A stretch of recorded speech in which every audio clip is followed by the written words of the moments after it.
fish rots from the head down. If you suck as a person, your team's going to suck. So if you're doing really great, you should be making sure everyone around you is great and pushing them to be the best they could ever be, because then you're going to look good. Welcome, Jane. Thank you for having me. Thanks for coming back. An important attribute, I think, for business owners and leaders is to be transparent and honest. And from leading this podcast, I'll open up with a bit of honesty. Say that this is round 2.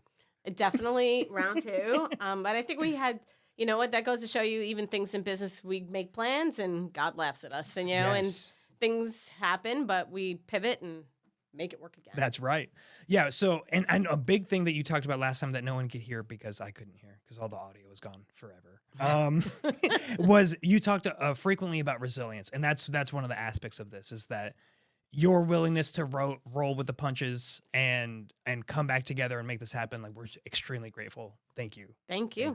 I'm happy to do this. This is a great idea. This is a great outreach to allow everyone to know what's been available to me and what everyone has access to, bringing more awareness. Yeah, that was something I didn't even know about the SBDC until I was transitioning out of the Army.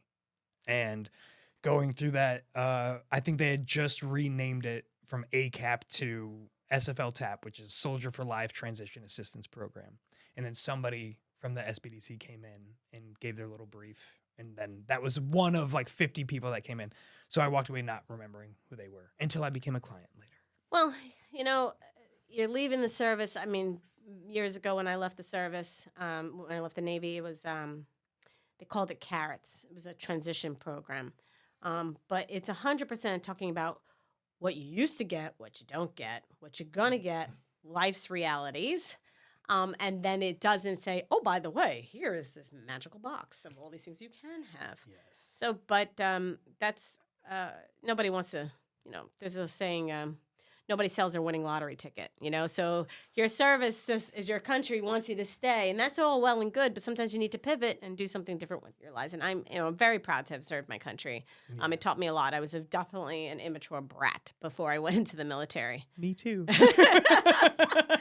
I definitely learned a lot from there. And I grew from there. So I'm happy to, take those lessons I learned in the military. And one of the things that we've talked about before is that the entrepreneurship track with veterans is proven to be successful. Yep. Those are in it to win it. We don't give up. We don't let anyone yuck or yum. We continue to go forward. We continue to pivot. We continue to be resilient. And we're hard workers. We know what hard work is. Yeah, that's the truth. And it can be a weird transition. I don't want to go off on too much of a tangent, but it can be a weird transition going from being in a position of taking orders, following extreme structure, to going into entrepreneurship. When I came out of the military, I said to myself, I'm going to become a lawyer. And I went to St. John's. I was actually going to move to Italy because, after the military, they'll move you anywhere. Yep. And my grandmother wasn't well, and I decided to move back home, and I went to St. John's. And I was doing real estate law at the time in a small real estate firm in Brooklyn. And then I decided that maybe real estate wasn't for me, and I decided to go and do litigation management through AIG. And then after the financial crisis of AIG, I said, just kidding, I don't want to become an attorney anymore. I said, it's a little too much for me. The billable hours, there's so many things that go to that. And, during, I'm sure most people remember the financial crunch of AIG and what had happened. Actually, there's a whole big movie on it now. Yep.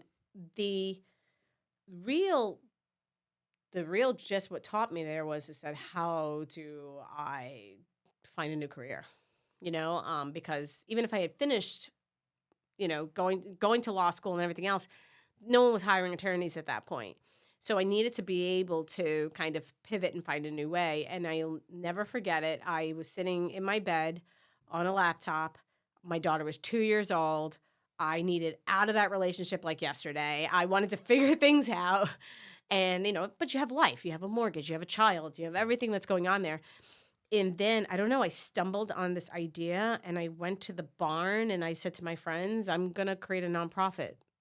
And they were like, cool. What does that mean? And I was like, I don't know, I'll figure it out. So, but it started with an idea. Right. Right. And that's a perfect example of, there's not a right time. There's never a right time that's No. like, I'm going to wait for X, Y, and Z to fall into place because once those are done, then I'm ready to start. And Mhm. essentially, there is no ready to start. Like you take an inventory of your current assets, your current skills, and you look at that, what happened to you with the idea, Mhm. like the spurring of that idea. Mhm. And then it's like, okay, well, how do I make it happen? And what was the idea? Let's talk. Well, let's reverse engineer this. So, Jane, tell us about Met. Tell us about your role with Met and what it's doing right now, and then we'll kind of deconstruct. I got to tell you, nonprofits tend to start with a passion, a dream, something has happened that has made you want to, as Mahatma Gandhi said, be the change you wish to see in the world. And for me, my family were immigrants of Guyana. My mom, single mom, and, she did the best she could. I was raised by my grandmother, my mom, when she wasn't working 2 jobs. And there was a point where I was about 11 or 12 years old, and my mom took me on a dude ranch up in the Adirondack Mountains. It was our first vacation. I'm like, this is great. And I fell in love with it. I went horseback riding and everything. And I came back and said to my mom, I want to learn to ride horses. And of course, she said to me, now, let me just take a step back. We lived above an Italian restaurant on Church Avenue between McDonald and East 2nd, okay? And So this is real world this for is- you guys out there. Like this is Brooklyn at its best. Yep. And I was living with my grandmother, my uncle, and my aunt lived upstairs in another apartment. Like it was hard living, like my mom was working, but my grandma was on Section 8 and trying to balance things. Like you coming from, I was a kid of the street, period. I was a kid of the street. I was definitely the one that was never supposed to amount to anything. And, but going back, when I came back from that trip, I said to my mom, I want to ride horses. And she said to me, good luck. And you were like 11 or 12 at this point? Yeah. And then she, I kept pressing the issue, pressing. Mom, mommy, mama, right? And, she's like, what? And she said, go ride your bike up Ocean Parkway and go find yourself a horse. And I'm like, cool. So I rode my bike up Ocean Parkway. I just want to let you know, in 11 and 12, at that point, I was definitely feral. I went a lot of places by myself. Yep. Today, you're kind of like stranger danger, crossing across Ocean Parkway and going by yourself. But That wasn't the way when we were kids. no. The street lights went off. I went home. Yep, that's exactly it. That was the cue. It. That was the cue. That was the cue. And God help me if I wasn't in the house at that Oh point. my gosh. Yep. I've experienced that. And I went to that barn and I saw this woman grooming a horse, and I'm staring at her, and she just looks at me. Awkwardly from behind the fence. Yeah, Just like, no, it was actually it's actually the same way. You ride down the street, and there's this barn on the corner of East 8th and Caton Place, and it's like right there. And I just kept staring at her, and she looked at me, and she was caring for this horse, and she says, "Do you want to learn to ride a horse?" And I said, "Yeah," There was no thought of stranger danger, Right. Nothing in my head at that point. It's a chick with a horse. I mean, this sounds pretty cool. And she said, well, if you take care of my horses, I'll take care of you. And I was like, cool.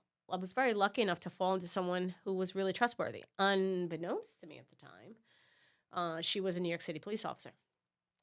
She had no kids at that time, and she just saw a kid that wants to ride horses. I didn't realize she had like 4 or 5 horses and ponies. So that was a lot of work. And every day I went to the didn't barn. know what you were into. I had in no for. idea. I went to the barn every day, and I'm cleaning stalls, and she's teaching me how to ride, and she's giving me all sorts of stuff. Slowly, my mom started to catch on. When I go home, I had this aroma on me. Like, where did this come from, right? My mother's like, what? Where have you been? You, smell horrible. And I was like, I was at the barn. And she's like, the bar? And I'm like, no, not the bar. This is not a Bronx Tale. I said, this is the barn. And she's like, take me to this barn, you know?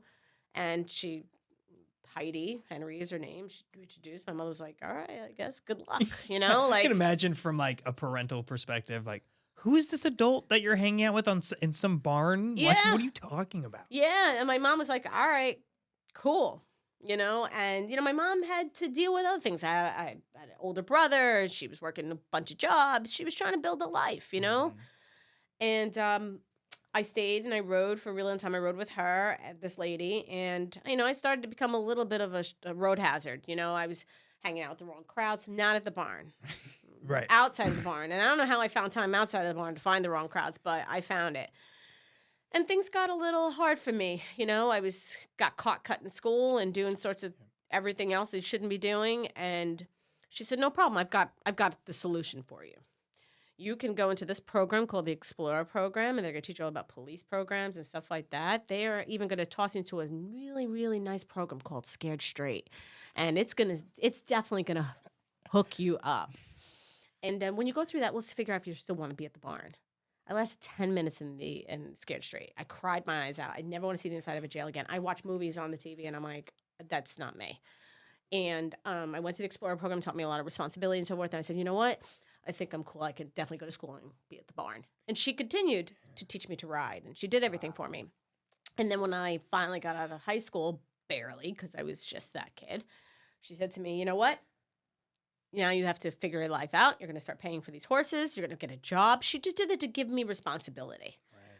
And I was working full-time, and I was going to school full-time. And then I realized that I could, at that time, you could have taken student loans all by yourself without your parents. Oh, okay. Yep. But that's what's caused the student loan debt problem, right? Yeah, it's an issue. And the student loans were piling up, and I was like, oh, I better figure life out.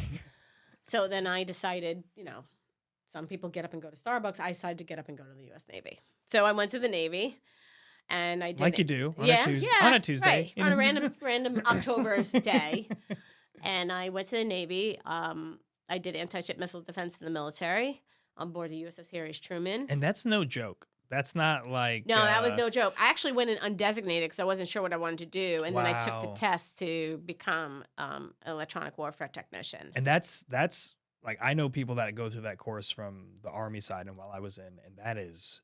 no joke. It's not. And it's like people are like, well, what does that mean? You're doing anti-ship missile defense through modules, and you're deciphering signals to know, what those radars are, what their capabilities are, and obviously to protect your fleet. You know? It's not just sitting behind something and a No. light pops up and you tell somebody that, there's so much to it. Yeah, there is. And, but it matured me really quick. I mean, it definitely, if I was a guy, that definitely puts hair on your chest. You know what I mean? Like, it really lays out the law. Yeah. But it matured me in many ways, and I was proud to have done it. But I also knew that I wanted to be able to serve my country because, backtracking a little bit, my uncle came to this country on an education visa, and he didn't want to become an electrician. So then he actually ended up joining the Army, and then he got a citizenship, and that's how my family got here. Oh my gosh. So, and then my uncle, it was, he just passed away a couple of years ago, but he very successful. I mean, he worked he controlled all the banks in New York State. I mean, to go from 0 to 100. And have you heard me say jokes about being a zero, and that doesn't work for me, but it's really, really important to show education and perseverance, and even serving your country can give you those opportunities to really become something bigger than you ever expected. If he didn't take that step, my mother wouldn't have been able to come here. My grandmother wouldn't be able to come here. My uncle wouldn't have been able to come here. And he made those sacrifices for us to be able to sit here and have this conversation. And it takes a particular mindset to even acknowledge, to go back, look at these things that have happened, look at the people that are responsible for this, and actually take a moment to appreciate it. And it is, and when I came out of the service, I've been to Guyana once, and I had to go back. I had an uncle who passed away there, and I went back for 4 days. When was that? Oh, probably 2007, maybe. Wow. And I will tell you, that was the longest 4 days of my life, because I've been to the Persian Gulf, I've Mm-hmm. been to many other countries. I've never seen anything like Guyana. And none of my family members, meaning my cousins, have never gone back to the country. So I went to go take care of stuff for the family. Right. And I was like, it was clear to me. I had a guard there, like that's how, like, this was real. So I was gonna ask, like, how was it? What was the layout and landscape? It was something that made me realize, you serve your country and you see the things that we're doing, and you protect your country and you sign a blank check to the United States of America to uphold and defend the Constitution of the United States, so help you God, right? And you do those things, and you can't understand why some of these countries like us and don't like us. But one of the things that my life taught me when I went to 4 days of Guyana was we have it pretty good. Yeah.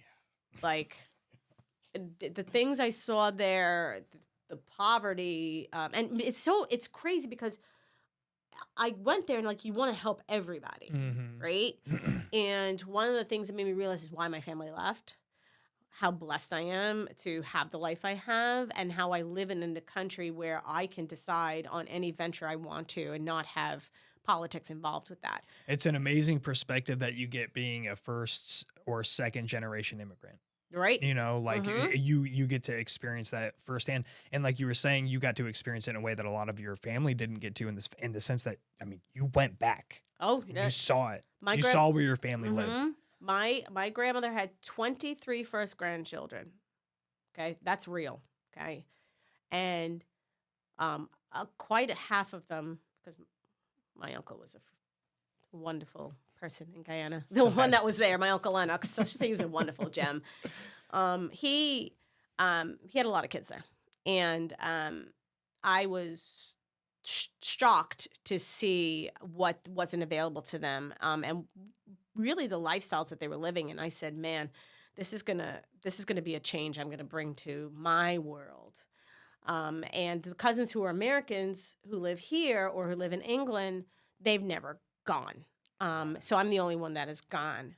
But it was the best thing I could have ever experienced. Not because you see something bad, you just really need to like take it back and be like, listen, I got it good. Right. Or how can I take that negative and turn it into a positive? Mm-hmm. It You was start to see the opportunities around you Yeah. instead. Like I love the expression that, like, the worst thing that's ever happened to you is the worst thing that's ever happened to you, kind of Mhm. regardless of who you are, where you come from. And so if your perspective is entirely and only being in the United States, you take it for granted. You take a lot of the Mhm. opportunities, a lot of the freedoms for granted. Mhm. And when you go and explore other places, and it's not everywhere, obviously there's a balance and pros and cons, but especially when you go to, you know, a country like Guyana at that time. I don't know what the situation is now, but you come back and you just have that. I can imagine having that revived sense of, like, just looking around and just seeing, like, having the thought, like, what's possible. Well, Guyana really taught me something that I needed to earn the PhD in life.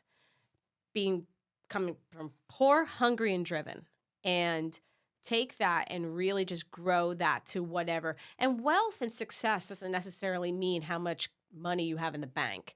There are many successes that you could have that really make you a round-welded person, because Mhm. our we make plans, God laughs at us, and we're here today. Today's a gift, tomorrow's a blessing. And if we didn't learn that during the pandemic, I don't know what else to tell anybody. That's the truth. You really need to live life like there is no tomorrow. I'm not talking about going out and drinking to your heart's content and not remember what you did yesterday, but like really enjoy what you have here, or be the change you wish to see in the world, and learn from history and learn from what you are. And I think that one of the values, what I learned when I went to Guyana, and even from my Uncle Angus, who was the uncle who brought my family here, I think one of the things I really learned, and he was really big on this, is that education is key. And, when you have the value of education, it can bring so much value to your life. The sky is the limit. It's not it's what you know that will get you to the next step. What you don't know may hurt you, Mhm. you know?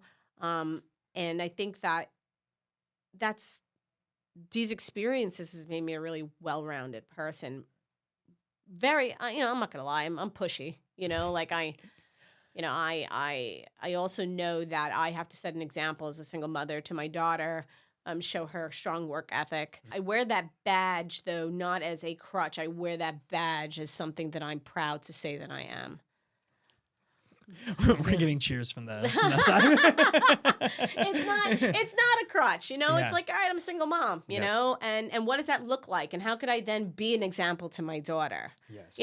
Listen, you're a parent, you are 100% wrong 24/7, right? And even to my own kid, I am 100% wrong until I'm right. She's like, I just thought of something, and then when I just said that, Yep. Like that's amazing epiphany like you had. Samantha, that was a great idea. You're brilliant. So glad you thought of that. So how do we get from? I mean, that background is actually a really great lead up or build up to you starting a not for profit. Mhm. Because you could tell there's just a part that's embedded inside of you that's like, how do we help people? How do we be a part of this? I got to be honest with you. People think it's a big deal to start a corporation. It really isn't. It takes 12 minutes. Yep. 10 minutes to fill out your state forms and 2 minutes to do your EIN. Yep. Now the process or the if the juice is worth the squeeze on how you'd establish your LLC or sole proprietorship, all that stuff, that is something you need to do your due diligence on. You need to first of all, you can go ahead and hire an attorney. That's all well and good. But the last time I checked, when you're starting a company, you need to save as much cash flow as possible. There are plenty of services out there that can definitely teach you. The SBA provides that. The SBDC provides that. There are different things that can educate you on your choices that you take in that venture. So for me, I wanted to start a nonprofit for Metropolitan Equestrian because I wanted to give back to what gave to me. So if it wasn't for a woman giving me access to this billionaire's playground, right? Of course, this is a billionaire's playground, and I'm so happy to be a part of it. If she didn't give me that opportunity, would we be sitting here having this conversation? No. And I still talk to that woman to this date. Oh, that's beautiful. And she still criticizes me every step of the way. Let me be very clear about that. Yeah. I say left, she says right. But if she didn't give that to me, then how could I do that? People say, well, nonprofit, that means you can't, you make no money. I said, first of all, a nonprofit, March of Dimes, there are many other hospitals. These are all nonprofits, okay? The nonprofit is there to give back to its community, to have a mission, to deliver those things. And there are jobs that have to be created in that. And you know what? Even going back to the education, our government has been very wonderful with the public student loan forgiveness. I will tell you, if it wasn't for me working for a nonprofit, my student loans would still be my problem. Right. That's an incredible story. That's an incredible story. Between my service in the military and the public, and my time in working in public for a nonprofit, I have zero student loan debt. That's 12 years, correct? I did my master's degree. It's actually 10. 10. But they took into account your military time and so forth. Got it. And my nonprofit's been around for 13 years. Let's go. And I wanted to keep going. But one of the things I always talk about with people is that working for a nonprofit, doing public service, there are so many perks to that. That student loan debt, 6.5%, 5.5%, whatever it is, that's a big nut. You take that over time, you're paying a lot of money for that. That's and a that's huge monkey on your back. Yeah, it's a huge monkey on your back. And you know what? That's okay, because you know what? At the end of the day, the juice was worth the squeeze. Right. Because if it wasn't for my bachelor's degree, I had done online through St. Leon University, and that was a great building block because after I went to St. John's and I did LIU, then I went to St. John's, and then everything else I ended up finishing online because I had to work. Mm-hmm. Right? You got to figure it out. Then came into this office and, had David Chiaro basically tell me, yeah, you're cool. Let me tell you where your holes are. And so when you came, let's dive into that though. So you came in, where are we in the journey and the track at this point? So you had your epiphany. Mm-hmm. You had how much in the bank account when you're like, I'm going to decide to change my entire life and take this on? Oh, when I built Met, I had $300 in the bank. That was the electricity bill. I mean, I took that $300 and started the nonprofit, and people were telling me you were crazy. It was $200-something for the filing fee, a couple dollars for the EIN, and the other one opened up the bank account. That definitely started an argument in our house, just so you know. I can imagine. The juice was worth the squeeze. And I started and I just kept fundraising, and then I got our IRS determination, the 501c3, for us to be able to have the write-offs and so Huge. forth. And we're lucky enough to do that because someone who believed in us did the work for us pro bono to get us that 501c3. It was John Walker. He was a phenomenal guy. He was our first president of our organization. And then from there, it started to grow and understand that even though it's a nonprofit, it still has to sustain itself. Yep. And the way I was able to sustain it was good storytelling, but it wasn't great storytelling. Interesting. It was, I was afraid to tell my story that I came from nothing to something because, respectfully to my friends in the equine industry, a lot of them, these nonprofits, it's either about if your disability or if you're underserved community Right. or if it's race driven, and I didn't want to be any of that. My talent, from what I have established myself as an equestrian, as a professional equestrian, came from hard work. And it came from lots of mentorships from many different people, not just Heidi. And it came from being just poor, hungry, and driven, and I wanted to just make more and be more and do more and give back to my community at the same time, and create jobs, create happy workspaces. These are things I really want to be a part of and still do every day. There's no such thing as a day off when you're an entrepreneur. No such thing. Okay. I couldn't sleep the other night. Yeah, I like the expression. I think is very apt where it's, if you want to be a business owner, if you want to be an entrepreneur, you're trading in a 40-hour work week for somebody else for a 100-hour work week for yourself. At And best. so, right. Yeah. At When best. things are going well. And right. And we just built up through the years, and we've gotten our students over $1.8 million in college scholarships. We provide education opportunities and horseback riding for all. We used to just service kids. And then the kids grew up and went to college, and they're like, hi, hi, hi, hi. They were back because there was a big drop-off of Right. people who were riding in college. They couldn't afford to ride again. So now they're back servicing the nonprofit they're working with. So we service children and adults now. Wow. So at what stage did you enter into the SBDC and Meet Dave? Was this, Well, were I you already decided- up and running? Or? Yeah, no, we were definitely up and running, but I decided to pick the best time ever, and it was during the pandemic. I mean, why not, right? And he was great. Definitely told me about ways I can talk about obtaining capital during our pandemic, and how I can maximize that as a nonprofit. But then he introduced me to potentially creating another nonprofit for other business ventures, and then making that a service-disabled veterans-owned business. And I did that, and it was great. It's called Caritas Equestrian, and that went through its motions. But then one of the things that came from there, actually, was that talking about creating that to do another business and still reap the benefits of the service-disabled veteran-owned business, which became Caritas Business Solutions, which is a profit company that actually gives back to people who at very low cost, and advise them and get them down to the track. It's a digital content company. Yep. It's web design. It's great. You do great. You gave a big success story when we were talking. I think probably one of the first times that we had a conversation about, was it with a dog groomer? Yes. So one of the things that I have learned as a woman who owns a couple of businesses and everything else is that sometimes it's a little harder for us to be able to know the no's. And there was a dog groomer who this woman is so talented, but she was working for someone else and working for someone else. And finally, one day she decided, I'm going to get a shop. And she had her corporation was very there and everything, but she's like equestrians.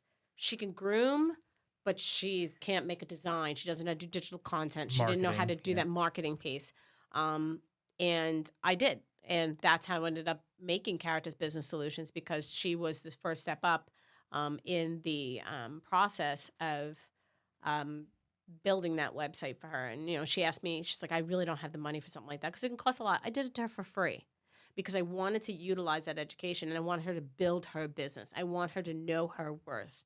and she has it all down pat. Her business is completely digital. Oh, Like wow. appointments are done. The website does a lot of stuff for her, back and forth. What a big shift. It's a big shift. She could have someone sitting at the front desk, but she doesn't have to. Right. You know, Yeah, and just all digital, book all online. digital. And yeah. yes, you know what? She does take calls, but you know what? And then she can separate her personal time. So she could use a voice over IP if she wanted to and separate her businesses, right? For business from her personal line if she wanted to, or texting your clients and reconfirmations. And, you know, these are really big things that was taught to me. And I did that for her for free because I wanted her to be successful. I wanted to watch her grow because I know what it's like to be her. Yeah. And people gave me the leg up. So we have to continue to pay it forward.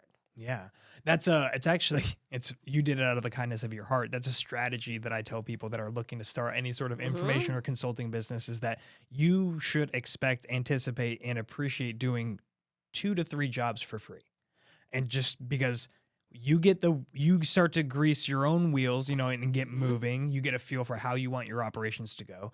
And you do it in exchange, not for money, but for a testimonial if you've earned it. And if you don't earn it, then you start to understand why. Like, oh, I didn't respond back with enough time. You know that testimonial. Remember, I told you I was a good storyteller, not a great storyteller.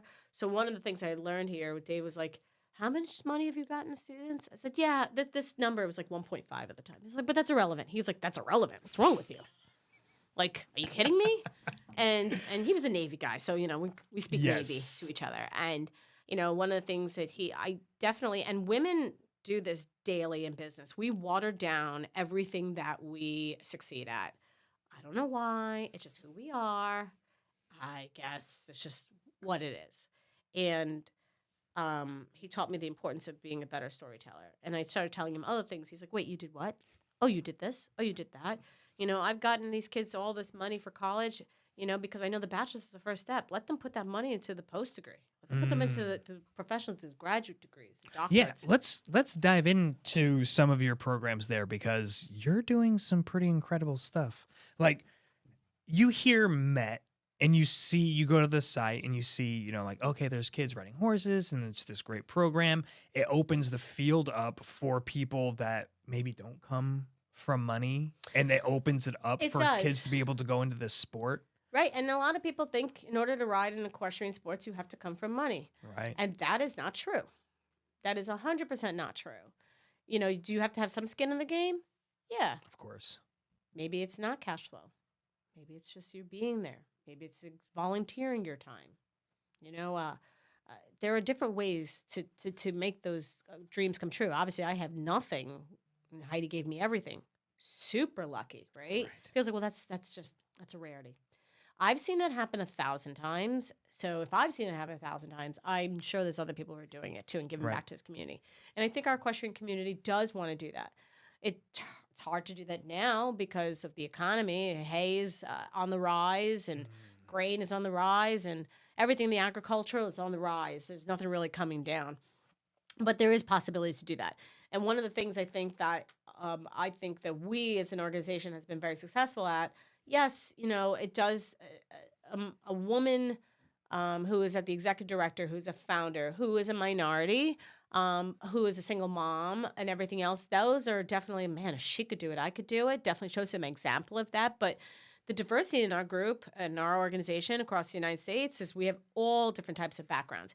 We have children who are top 1% earner families. We have children who are low income. We have middle class. And not one person knows who's who because the love of the horse is what brings them together. A shared value. Right. Yeah. And if the kid if a family has a circumstance that they need to come in, we're able to provide financial aid for that. You know, the access to our sports is a few dynamics. Visa, MasterCard, American Express, and Discover, right? And some people just don't have that. Or maybe they have other responsibilities and they don't have that. But we have to continue to expose kids to sports. Kids are using, back in my day, it was vices. Today, it's devices. Right. Get these kids in the barn. Get these kids in the soccer field. Get these kids. By the way, so speaking about sports, horseback riding, is it a luxury sport? Yeah, okay, it is. But guess what? So is golf. So is yachting. And there's a lot of networking opportunity that happens on the golf course. Right. There's a lot of opportunities that happen. I mentioned it the last time. I went to Grenada in January. Okay, I went sailing on a 45-foot catamaran. I promise you that was never, I never thought that was going to happen in my life. It was there it was a vacation amongst some people that I knew, but there were a lot of people in that boat I did not know. And I did not know that I was purposely being set up by my friend. That, by the way, not a relationship, but it was like, he wanted to expose me to people that I've never met before that can bring a lot of added value to my life. I'm not talking cash flow. I'm talking about just a conversation. First, that cruise was amazing. I mean, sailing Grenadines for 2 weeks. I mean, that is beyond Gilligan's Island, okay? Right, yeah. But one of the things that was really cool about that, I didn't know that these people that was around me wanted to see me grow. I didn't know that I could contribute something to their lives too. I didn't know that that I was around all the successful people. And one of the things I did gain from that, although it was a lot of fun, there was a lot of laughs, it made me more hungry to be a better storyteller. Because when I was there, I was telling my story and they were like, wait, what? And they didn't realize that. It was just a bunch of people who came together on a boat, 2 weeks, close quarters, that just got to know each other. And it was one of the best things that ever happened to me. Incredible. Business and personally too. But those luxuries, per se, that was a networking opportunity. And so is horseback riding. 2 people going out, whether they're doing hunter jumper, they're doing polo, they're doing dressage. You know, you don't know. I went on a vacation last year with my boyfriend. We went to Block Island, and I'm sitting at the bar. We're having a drink, and I noticed this guy across from me, and the guy was laughing or whatever, and I heard something that caught my ear, and I made a joke basically for him to come over. And I love my boyfriend. I don't think he realized who it was. And I said, the guy walked away and came back. He bought us drinks. And I said, Adam, do you know who that is? And he's like, no. And I'm like, Adam, that's Cuban Gooding Jr.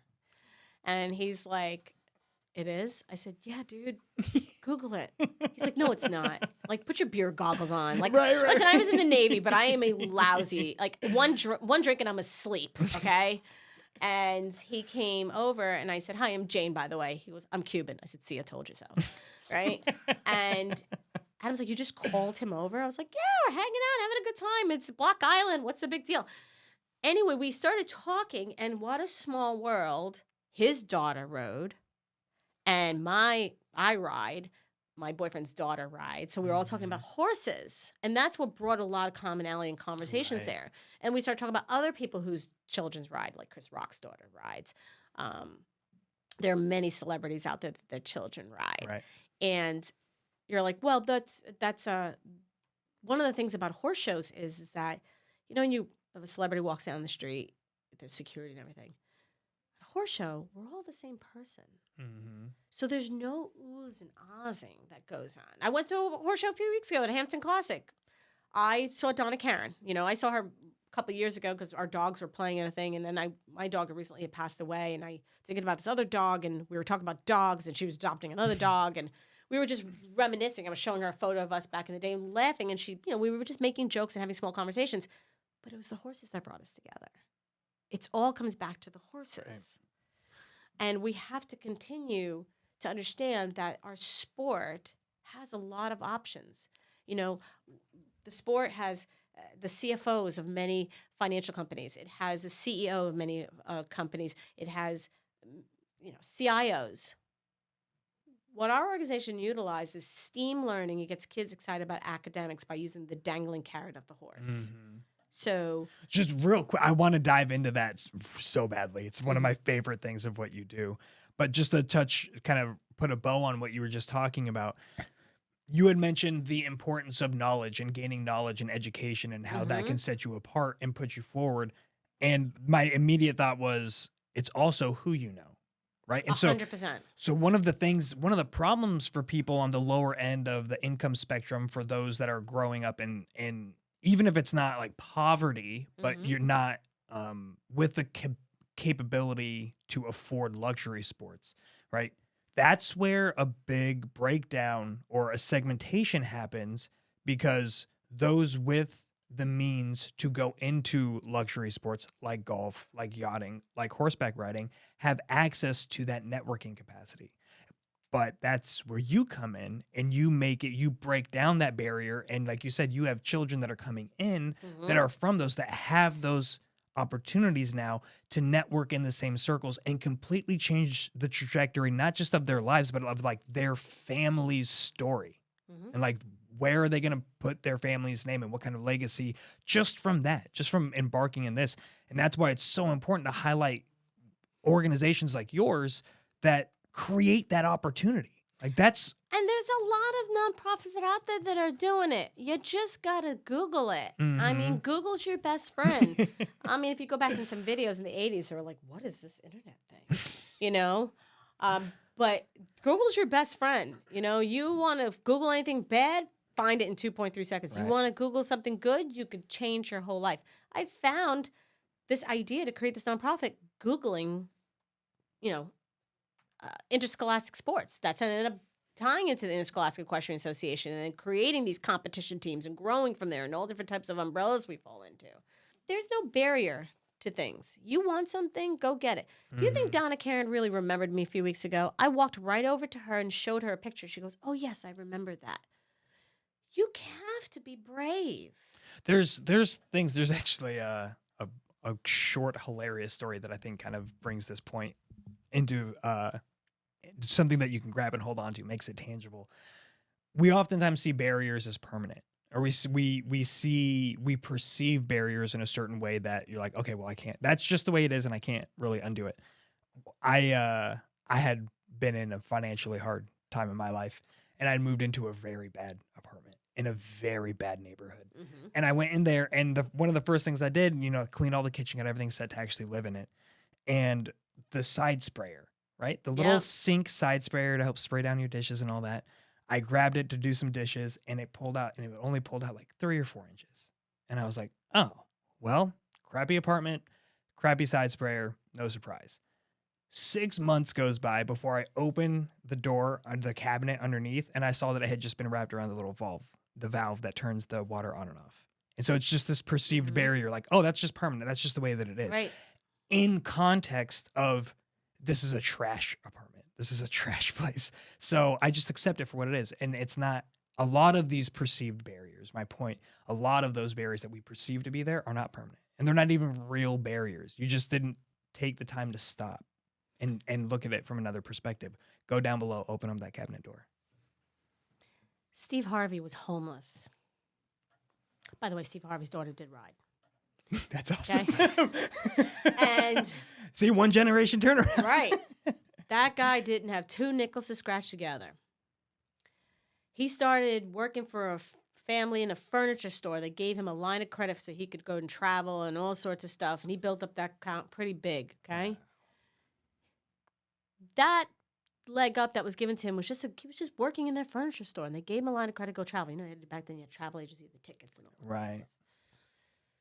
He came from homelessness to who he is today.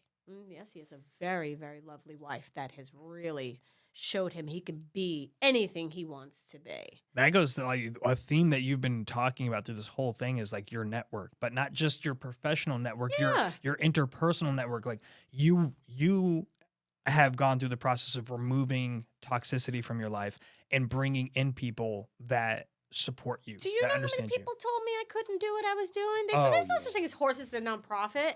And I was like, watch me. Watch me. They're like, well, you have to make it about the poor kids. I said, I'm not making it about the poor kids. I'm making it about the love of the horses. And if there happens to be a poor kid, no one raises their hand in the morning and says, I want to be the poor kid on the poster when I grow up. Nobody says that, you know, and you don't want to, you know, use them as a tool for that, or even no one wants to do that. Right. Now, for me, it took me 20, 30, 40, I'm not going past 40s, but I'm in my 40s, years to realize that I should tell people I came from nothing to something. Right. During the pandemic, when I came here, I decided I was going to get my master's degree. So I went and applied to this wildly selective program. It's the Executive MBA program at NYU. It's for CIOs, CFOs, founders of nonprofits. And I applied. I figured this thing is so selective, I'm not going to get in. I got it. I call them. Did you get the right Social Are you Security sure? number? Yeah. And they were like, yeah, I did. And they you know, we want you, NYU Stern prides themselves on being the change. That's one of their taglines. You walk into the place, be the change, be the change, be the change. You know, I got to sit in these Zoom calls with Mark Cuban and all these great things because of NYU. And like, that's like sitting on a Shark Tank made me think, Right. totally glad I'm on this side, not on that other side, right? And I got to sit in and watch these things, and it just made me push myself. And let me tell you, that master's degree was hard. I was going to quit. There was a point during my master's degree, I got dumped by this guy. Thank God. Didn't even think it was a blessing back then, but now I realize it was the biggest blessing ever. He was the best thing that ever happened to me at that time, and I thank for him because I would not be the woman I am today. I had a choice. My self-actualization, my financial stability, my education, or the plan that was potentially out for me. Right. I picked the latter. I didn't have a place to live. I was moving out. I had a daughter. Scared the death out of me. I was like, what do I do? This, by the way, this is not years ago.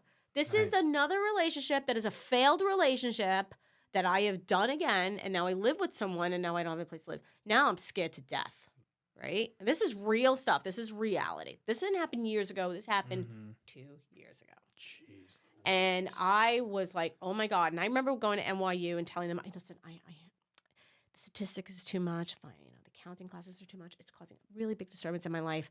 I just got dumped. I got to find a place to live. I'm gonna have to quit my degree. This woman, she had an accent. I believe it was a British accent. She looked at me in that executive MBA program office and said, please go back to class. And I was like, did she just not hear what I just said?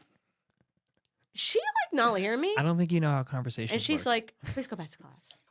I will talk to you later. And I was like, I want to pack my toys and go home. I'm mad. I'm like, God, what is she? She's not listening to me. I went back and talked to her. She goes, listen to me.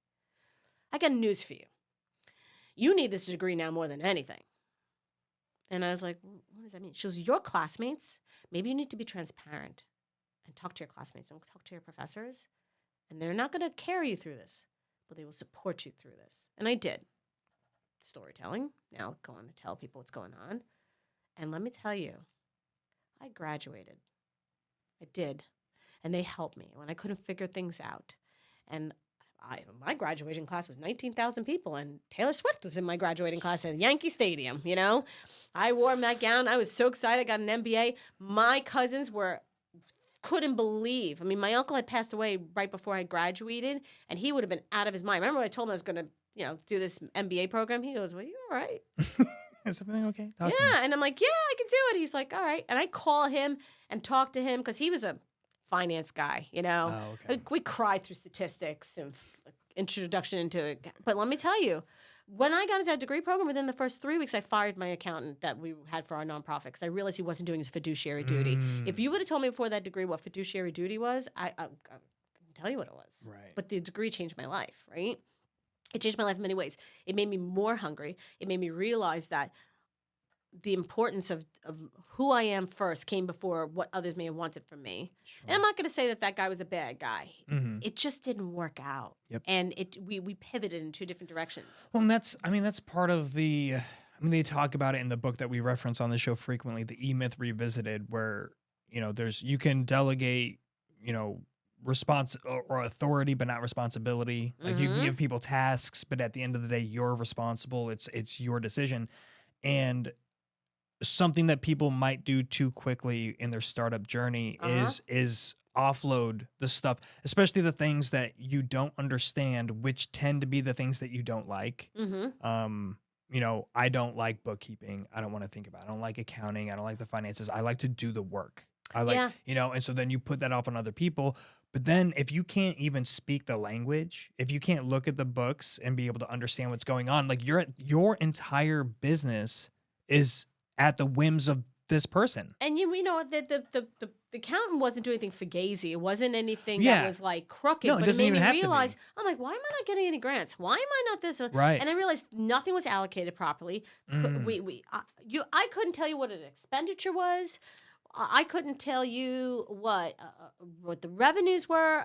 I just wanted to do the work.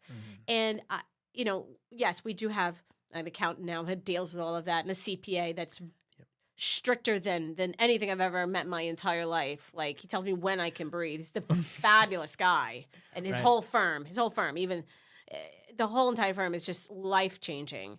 But I needed to understand my books. Yep. And it's interesting that CPA who came in after that, he said to me, and he said, and I'm going to call them, the name of the firm is, I'm going to tell you because they've changed I was my going to life. ask if you want to The give name them a of the shout firm, out. it is, I am. It's Boyce, Hughes and Associates. And I'm going to tell you, they changed my life. I went from a zero to something in many ways, and we got tons of grants because he was, then his firm, and Meg and all them were very strict. Wow. Okay, they're still to this day, they yell at me about so many things I have to do right, and I'm like, I do everything right, but then they're like, we have to do more, and right. and then every day's a struggle, and they really push me through. But he said to me, you're going to learn this one way or another. And he pushed me also to make sure that even when I had dumb questions, I'm like talking about T-charts and everything else and accounting and stuff, and he would like kind of explain it to me, even though I was like, okay, cool. And I hang up and say, what did he just say? But that firm really, I mean, to this day, I'm telling you, when he calls, I'm like, the principal's calling. The principal What's he is gonna want this calling. time? But I take it very seriously because he made me really deep dive into the finance part. You don't have to be a master at your books. Right. You have to understand your books. Yep. You have to understand what the expenditure is and how important those categories are. And that's how these grants will come in, because you have these categories appropriately. And the benefits of also people wanting to donate, right? Either it's cash or it's in-kind donations or it's a horse organization. These are tax write-offs. Our IRS code gives many benefits to people who donate to these organizations. So that was a big part. Education, self-actualization, worth. How do you create that into storytelling? How do you then be the example to these kids, and they're going to be that change? Yeah, and if you don't get those things figured out, if you don't get those fundamentals, like you said, at least a grasp on it, so you can communicate about what's going on and understand the different categories and the expenditures and all of those aspects of the financial side, the accounting side, HR, hiring people, the rules, what's the expectation, what do you have to provide?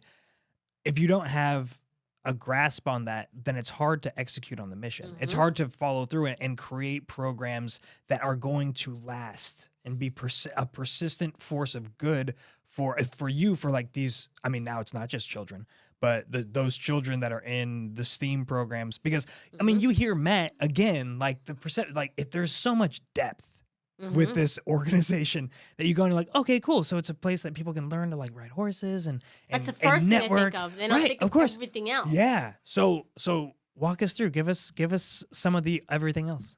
We're a wraparound program. I love it. I mean, that took me 13 years and a master's degree to realize we're a wraparound program. And so what does that mean? So our sport has a lot of different variances in it. Misconception of how to access it. But they also have this other way of that we're essentially a disposable income sport, okay? You could throw so much money at this, and there is never enough money to be in our sport. Right. There isn't. But people don't talk about, how do we get an ROI on that? And you're like, well, how do you get an ROI on horseback riding? So there's 400 universities throughout the United States that have intercollegiate horse show association teams. These are college teams. And you could be the beginner who's never been exposed to horses, and you're the ballerina getting in the walk-trot division, or you are someone who's really been in to win it and riding at the open level, and they're all in a team together, right, for a common scorecard, and it gets to national finals and so forth. Parents don't realize that there are many ways to get into college, not necessarily an equestrian scholarship, because I'm going to be honest with you, there's not that many schools that give equestrian scholarships. Right. There are, but then you have to ride at the highest levels where you've already spent $250,000 on there, and if you really need do you really need that Probably full scholarship? Not knocking it, but that's a part of the process. Yep. So then how do we then utilize this sport to get kids excited about academics, get them to the college, make them well-rounded? What is a well-rounded? First of all, there's 1,500 universities now that aren't even looking at SAT and ACT scores anymore, including I think Harvard's one of them and many others. So then how do we now get these kids more well-rounded to get them to college and, oh, by the way, cut down the student loan debt? So we have a relationships. We're an affiliate of the Intercollegiate Horse Association. They have and they're all members these coaches in colleges, universities are under this umbrella. And we work with our coaches who work with admissions to get these kids merit scholarships to be on these teams. And so what's merit? So merit could be, it's a scholarship that you get from a school based on your merit. Merit necessarily only isn't grades, which is great. Mhm. We want them to have good grades. Right. But they could be very involved in their community. They could be Girl Scouts. They could be horseback riders. They could be soccer athletes. It could be baseball athletes. They could be left-handed. Whatever it is, they've made an influence to be able to get these merit scholarships. This is nothing that's a secret. You can Google it all the way. Yep. What a merit. It's a very broad brush for what we're doing. And these kids, because if I want them to stay on the team, but what if they get to college? Like 9 out of 10 kids are going to school, and their first year they're like, "Just kidding, I don't want to do this anymore." Mm-hmm. And they quit. Okay, well, I don't want them to. Maybe they have to quit the team because they can't handle the workload of the homework. Right. That's okay. We want them to stay in the team, but if they quit the team, we don't want them to lose their scholarship. The merit scholarship, they can't lose. They have to maintain their grades. Right. And that's okay, too. You know, we need to show them that there is a way. So if these parents have dropped $5,000, $100,000, $250,000, $500,000, even $1 million into our sport, how do we then get some sort of ROI on this for at least the bachelor's degree? Mm-hmm. That's a way to do it. We want to be able to put money into something for something. Nobody, you have to get some sort of benefit. If you give away money, you donate it to a nonprofit, guess what? There's a buy-in because it's a tax write-off. You want to be able to give these kids a foundation of sports and engagement and everything they're doing and get some sort of ROI on it. Whether it's a bachelor's degree or maybe it's something, there's an amazing program called QuestBridge. No one even uses it. It is a scholarship program, or I shouldn't say it. It's a company that they go in, they apply for low-income families, and people don't understand what low income is. There's different dynamics of that. Right. And they get them to encourage to apply to these Ivy Leagues and so forth and get on these programs. We have kids who do that in our program. They apply to that. And they're getting into these Ivy League schools that they may not have thought they had. And by the way, bachelor's degree, 0. Master's degree, 0. Because they went through there. But people don't know that. So we do collegiate advisement for our students and for our parents. We even bring in consultants to talk to them about the financial planning. Oh, wow. Because people don't understand the financial planning. So so they get called. So being a member of Met, going in and being a member of the team, Mm-hmm.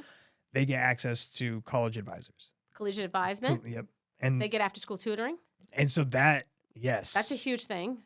And it's cool because they're doing that amongst their friends who are equestrians. right. And the kid in California could be on the same networking call, the tutoring call as someone in Kentucky or New York. So, And you have that. You have that shared purpose. You have that commonality, Mhm. and you're on the same team, and the same way frequently that you want to see members of your team succeed, like being on the team. You also want them to succeed in the other areas of their life because Yeah. you're connected. It's the same way. Like I look at Sarah and Ryan, and I want them to thrive with the podcast. mhm. But at the same time, like any opportunity that I have to support them in their own lives, like exterior, like selfishly, that's good for me too. But also just by the nature of us being connected and having this common purpose, you grow together and then you care about each other. There was an old saying, I don't know how young you are, but Vidal Sassoon said, if you don't look good, we don't look good. So if the people that are around you aren't doing well, you don't look good. Right. Business school taught me this. Fish rots from the head down. Okay? If your team, if you suck as a person, your team's going to suck. So if you're doing really great, you should be making sure everyone around you is great and pushing them to be the best they could ever be, because then you're going to look good. Yeah. And you're going to be good. Like that's huge. Just, going back into the programs that you offer, one of my favorite parts is the STEAM program and how you've created this program for kids to be able to learn, grow, and understand STEAM in a different way. Mm-hmm. Networking with Met. Science, technology, engineering, arts, and math is 100% incorporated into equestrian sports. You're like, how? Science? Yeah, you could become a veterinarian, or maybe you're just kidding. You just don't want to do the vet track. Maybe you want to be a vet technician. Or maybe you work in the labs. We need people in the labs. We need people in radiology. We need all of those types. Imaging, technology. I love our sport. Most people don't know how to manage their data and realize that there is a wonderful piece for that data and what that could potentially bring in other revenues for. They don't understand CRMs like customer relationship management. We're sponsored by Salesforce, because we're a nonprofit. They manage all of our data. I mean, you talk about having the CIOs like involved in your organization. It's in your C-suite. Right. It is in our C-suite, 100%. And you're also talking about not necessarily the CRMs also, but you're talking about like in my barn where we just got this app called Equestry. It's actually a startup company, and they made this software for us to do stable management from multiple locations and you could even do it from our corporate office. So when our corporate office inputs things that horses didn't need to be done, because our office is in Manhattan, they see it in the barn and the wall, and they see it on their mobile apps too. So everything is in live change. That was big because our equestrian industry used to just write things on whiteboards. Yep. And somebody sneezes and the whiteboard goes away, right? Or and then someone has to manually be there and write it down. Or maybe I'm someplace else and I'm like, oh shoot, I forgot to order, Banamine, and I just put in the notes in there, and it's done now through our office, and it's seen this horse, or maybe this horse needs some Banamine in the evening, or whatever it is, it's had a hard day, and now everyone sees it. It's all in one platform. Right. Engineering, Rice University, huge in hippotherapist machines. Okay, that's teaching people to be able to walk again, creating these machines that simulate horses. Arts, actually going back even to the tech side, forgot about this. Nintendo, okay, that's a big thing. They make all these horseback riding simulation games. They put the computers on the horses and this, that, and the other, and they simulate the riding. Then go back to the arts. That's a part of that too, but arts therapy. Like Caritas Business Solutions. It's digital content. Yes. Do you know what equestrians will pay for that photo they look so amazing in? Oh, my lordy. I didn't spend all this money to get on a horse to have nobody see it. We spend thousands of dollars to jump sticks. Those are jumps for fabric for an awesome photo of doing that. Okay, this is more valuable than taking a photo of your dish of food that you got at the restaurant. These are so practical and tangible. When we look at the world of entrepreneurship, or even just developing your own skill and passion, even outside of the equestrian side, if somebody is able to develop or start to pay attention even to professionals, if you bring in like a camera crew for a competition, and you have kids there, or even adults that are there that are like, I've always been interested in photography, I just didn't really know. Like, photography's big in our equestrian industry. Huge. No, who doesn't want to have them a picture of them in a photo? Or meaning riding a horse or jumping or whatever, or marketing, right? Yes. That digital content side, or talking about creating web designs, and anything, social media. Yep. That's big. And then there's the call out the elephant in the room, math. So our equestrian industry. This was my favorite one. When I saw this is where I fell in love. I was like, oh my gosh, this is crazy. Our question is the multi-billion-dollar industry, and according to, and I cannot remember why, I cannot remember the acronym of what this is really called out. It's called IBIS. That shows our equine industry has a multi-billion-dollar industry with only a 5% profit line. That's really 5% profit. Scary. Okay, that is scary. And because we sell horses for, let's say, we don't sell horses. We're a nonprofit that services for an education wraparound program. But like in our industry, we sell horses for hundreds of thousands of dollars. But we're not talking about what it took to put into there. That horse has got to eat. Anything that eats, drinks, sleeps, and repeats is not the best business to go into sometimes. But they have these huge expenditures in it. And sometimes we're not able to account for that. Right. There's no fixed number of what the business costs, because it's a variable. The horse is a variable. It's constant itself. Influx. One of the things, and maybe this was something that you covered earlier, but I remember reading something that was like needing to track like the number of steps that it took for a horse to go in between, like from jump to jump, and being able to calculate that ahead of Oh, time using like right. So what we utilize in the math portion when we're writing is so let's say a child needs to jump the outside line. It's a line of jumps, 2 jumps. And we tell them it has to do 5 strides. We're like, well, how many feet are in the 5 strides? Right. So they'll know, they'll map it out, and we'll teach them how to measure it. But it's actually 70 or 72 feet, depends on the stride of the horse.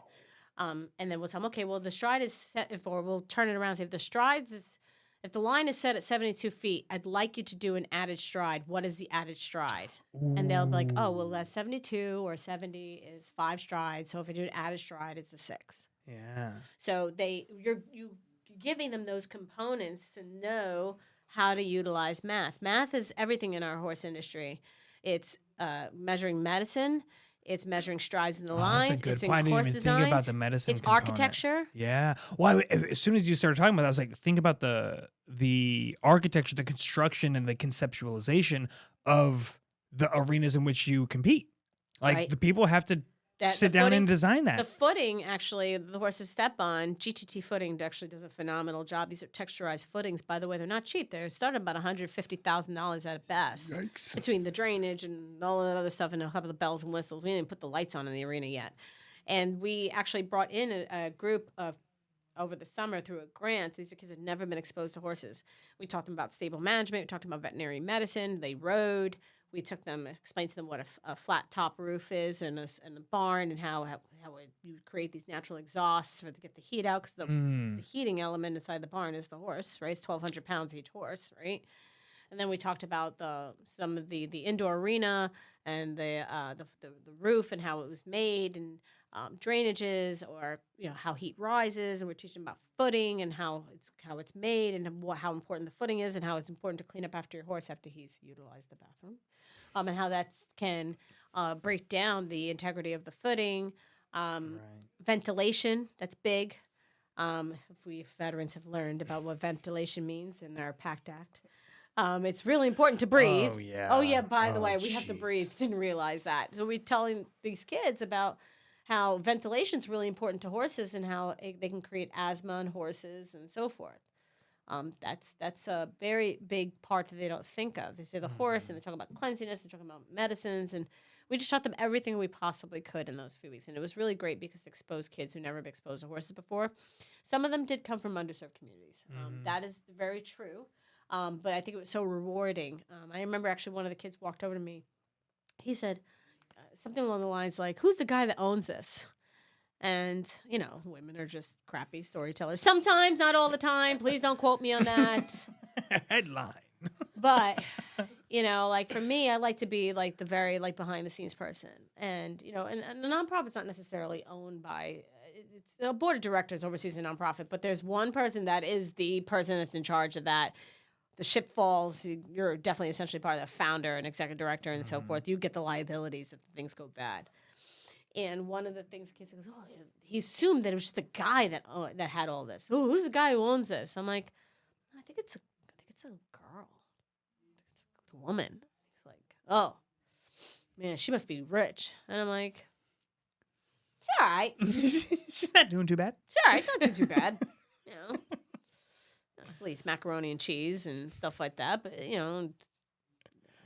definitely go for a good ramen, But then it was just amazing how he automatically assumed it was a guy and how they had to be rich or something like that. Right. And then someone said to me, "What's a founder mean?" And I said, well, essentially it's like someone who's responsible for, who found the company, who made the company, kind of like owns it but doesn't. And then he started listening to us. He goes, "Wait, you're the founder?" I said, "Yeah." He goes, "But you said earlier." I said, "Listen, I'm not going to yuck your yum. Whatever makes you feel good is great." And it was just so interesting. He could not understand. He goes, "Wow, but this neighborhood's really nice." And, and it was rewarding for me because it made me realize that I need to do more community service and reaching out to communities that don't get to really ever have a part of this ever. I mean, we took our mini Ronin. Ronin is like 8 hands, 9 hands. He's a dwarf. Like, he's really small. Hands for people that don't obla. That's very like how tall you are, 5 foot, 6 foot, whatever. So like he comes up to like his back comes up to like mid thigh on me. And people are like, why do you have him? No one can ride him. But what he does is he creates an animal husbandry that make people feel safe and they can be able to touch him, groom him. Because some people don't want to touch a big horse, you know? It's you see them on TV, you see them in movies, and you're like, oh, that's so cool. You see people riding it, and you're like, I love horses. You can get a feeling like horses are incredible, they're beautiful, they're graceful. And then I've experienced people experiencing horses for the first time, and it is amazing. It's awing. It's therapeutic. Right. It's just like they're so big, and it puts you and your size in perspective. Like, oh my gosh, like that thing could end my life in a second. Well, that's the first thing people think of, right? So I bring Ronan in, and people think he's so cute, he's so tiny, you know. Meanwhile, he's the biggest pickpocketer ever. Okay, he will go through your stuff. He wants food. You know, he's Houdini. I had to put the door up a little higher because he used to jump out and eat other people's food. You know, but I took him. He's gone for clinical studies. He's helped people understand what the values of equine therapy is. He has exposed kids who never been able to touch a horse, and they've groomed him and touched him, and he's really small. I took him out to the projects. I was just going to say, you brought him to... I took him to the projects. I 100% did. Because if they could not come to me, I will take him to them. And he went, and they touched him, and they groomed him, and he's a great egg. I mean, cars are backfiring, and he didn't move an inch. Kids are screaming, and he was like, give me food, you know? And they felt like, wow, like, this is something. I could do this, and they want to continue to ride. And, you know, we're very lucky to be able to do that through government contracting, you know, and being able to be awarded a grant to bring in these kids to be able to do that. Right. What was that process like? So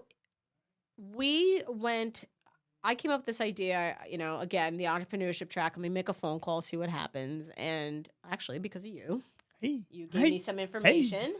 And I called those people, cold called them, and I told them about our organization and made a pitch. And they were like, well, there's a grant we have that we could really utilize this. And because of you, those children, there were 120 kids we put through that program. I didn't even know that detail until right now. Yeah, the grant actually serviced 90 kids, and then another nonprofit bought into another thing too. So it was like through another different type of grant. What Nassau County Youth Services wanted to do was create this opportunity, but that's for us to really work with other nonprofits to be able to have this continue. And we're actually still working through that. We're going to bring in these kids into 4-H. You know, wow. That's a great program. It is. You know, it's 4-H is government program that's brought down to the state university level. In New York, it's Cornell, down to the extension levels, and we're bringing 4-H to these kids. And this is now they can actually compete on and off the horse, hippology, horse judging, mounted, unmounted, doesn't matter. Wow. And there's so many opportunities for them at the district, state level, national level. That's right. Yeah. And then you're also, 4-H definitely talks about creating agricultural but also creating this beautiful organic way of being diversity, equity, inclusion. And we were able to do that, not necessarily only through this fund for these children that came from the underserved community, but the interesting part was those kids who came from the underserved community, our children who come from all different types of communities worked with those kids. And they were extremely excited. They said, when are those kids coming back? We want to be a part of them. We want to do everything. We want to show them everything else. How amazing that they didn't get to do. It's like... and they're doing this through essentially be doing it through 4-H. Right. And what an opportunity that you get to... Now those kids get the chance to experience what it's like to teach, to mentor, to, you know, bring somebody in. Like that's incredible in and of itself as far as experience and progression through life. Back to your model and your kind of goal, primary purpose, if I'm kind of gathering it, is developing well-rounded people. One of the volunteers that came in to help us, her name was Sarah, and she had I've never met a bad Sarah yet, by the way. I have never met a bad Sarah. Never.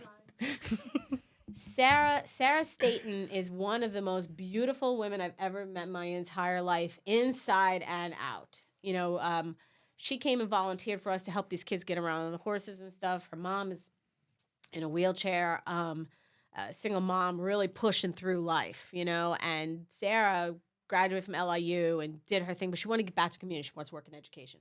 And she came and she volunteered.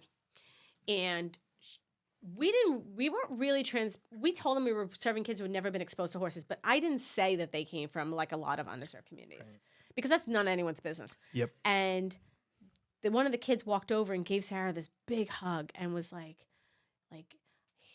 I don't know where this kid's circumstance comes. He goes, I wish you were my mommy. Wow.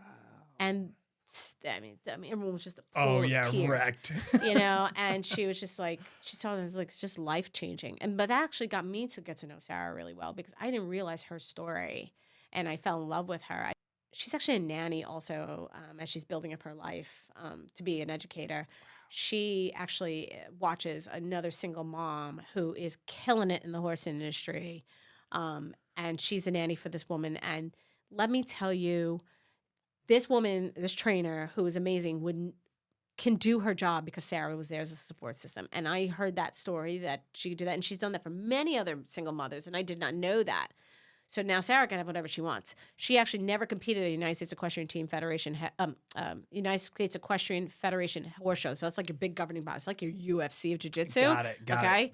And see, I got to bring up the fights. Right? Yeah, so no, I'm a big UFC well, now person. I understand. Yes. You're like So it's like our big governing body for equestrian, but she's never been able to do it because it takes a lot of cash flow to do. We had a charity event a few weeks ago at the United States Equestrian Team headquarters. And it was a United States Equestrian Federation sanctioned event. It was a charity horse show. And by the way, this is the world stage of Olympic training facility. So like this is like the big honcho. And we rented this place out to host this horse show. But she never had an opportunity to ever show at a USEF horse show. And because you have to have your own horse, there's a lot of dynamics that go to it. And someone told me the story. They said it a few times because I forgot about some in-betweens.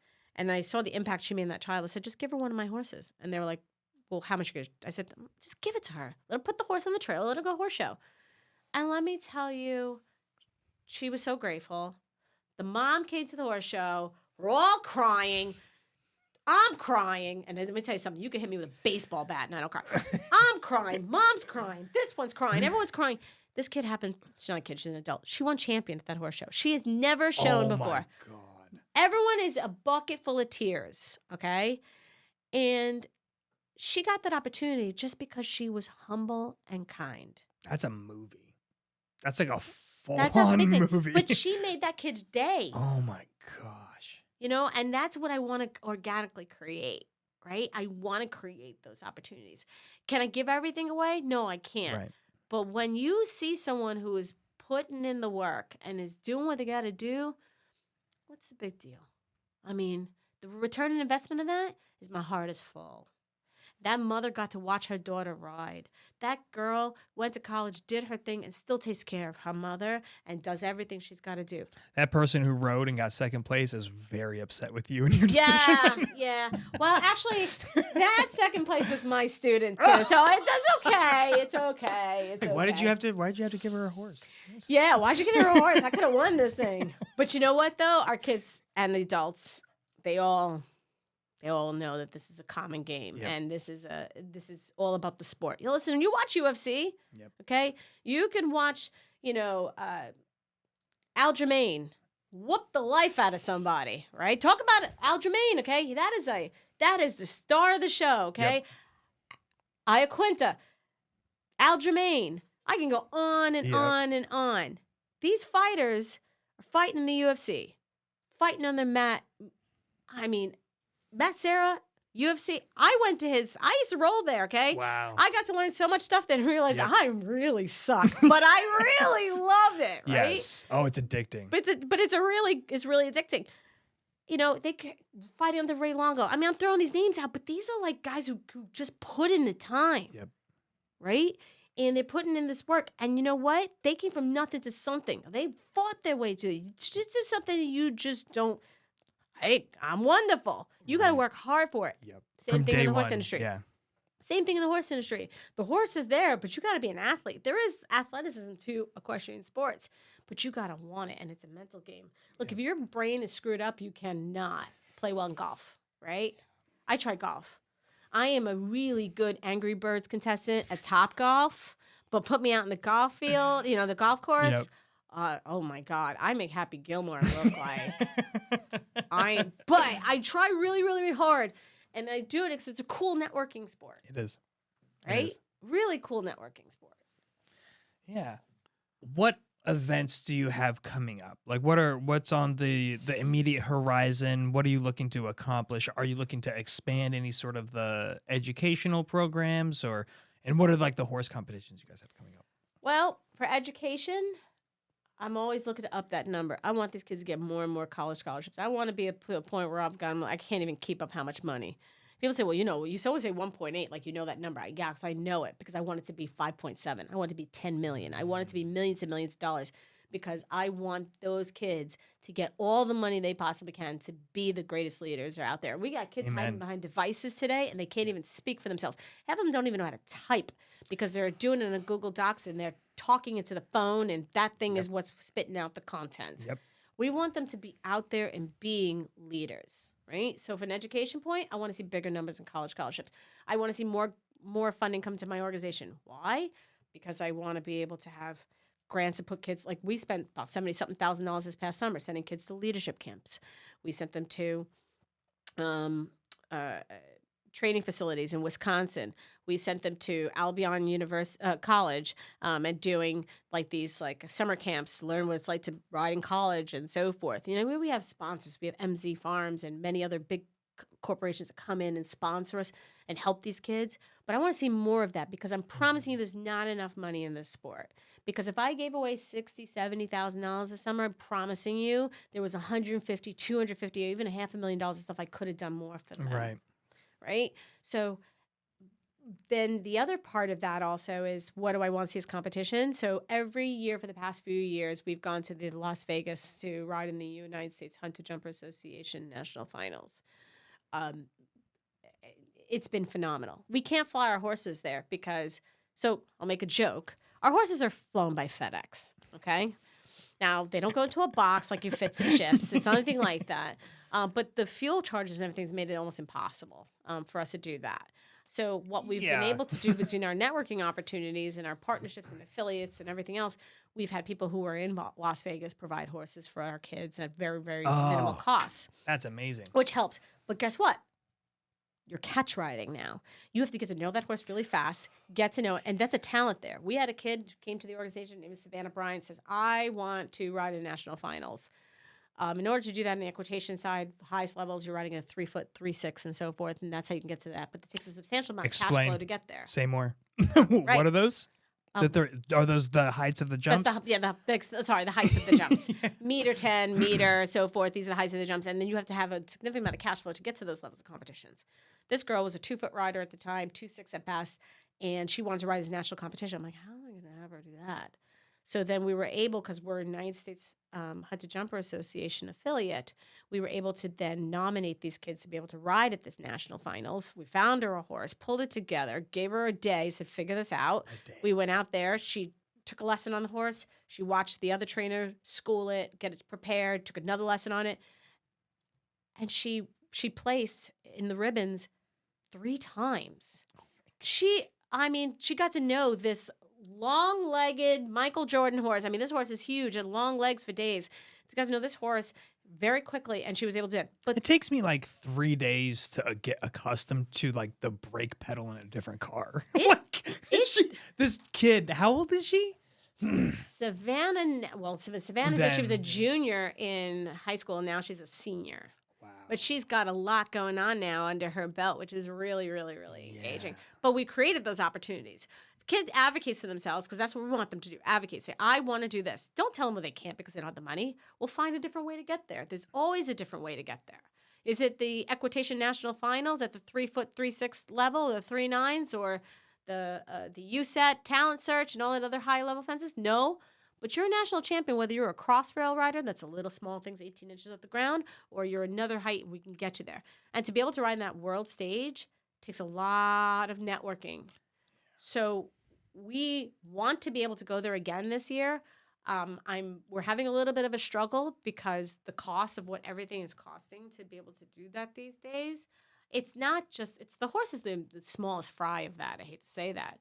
It's the hotels. It's the planes. It's the staff. It's the trainers. It's everything else. And you can't just tell people they have to we can't do this for free for them, you know, Right. but we also can't give them this astronomical number Right. for them to be able to pay for all of those elements in there. So, That's a great segue into like where can people connect with Met and where can people donate? If I understand right, they can go on to your site and they can even identify like specific riders who are there and support them. there's different ways you can do that. You can definitely you can definitely go to our website and donate. There's a line on the menu for ways to donate, and there's different ways you can donate. You could donate overall to the organization. You could write in the memo exactly what you'd like it earmark it to if you'd like to, or it can be Wow. unrestricted. Or you can go there's a link there that says donate to our riders. And there's different campaigns in there. One of the real ones that has a lot of riders in it is the Leg Up campaign. And if you go there on the right-hand side, you can click View All, and you'll see, 50, 60 riders in there that all have fundraising pages. And they're telling their story, and they have a picture, and those kids can fundraise for anything equestrian related: helmets, tall boots, breeches, anything of that nature. But a lot of our kids get a lot of the clothing from the Riders Closet, which is a nonprofit organization founded by Georgina Bloomberg. And what she does is you can request clothing, anything from the throat down, and they will provide you regardless of your socioeconomic status, they'll be able to provide that clothing to you. And their way of saying, when you outgrow it, you can return it. So someone else can use it. Some of it's gently used, but a lot of it is actually brand new because a lot of retailers donate their overflow of inventory to the nonprofit. Got it. That's huge because those Georgina Bloomberg rides. Yeah. Mhm. And the riding clothes and equipment, everything like that's The boots are $700. The shirts $200. The breeches are $200. And yes, there's some that's $150, $100, but some of the ones that they want to show in are a little bit more.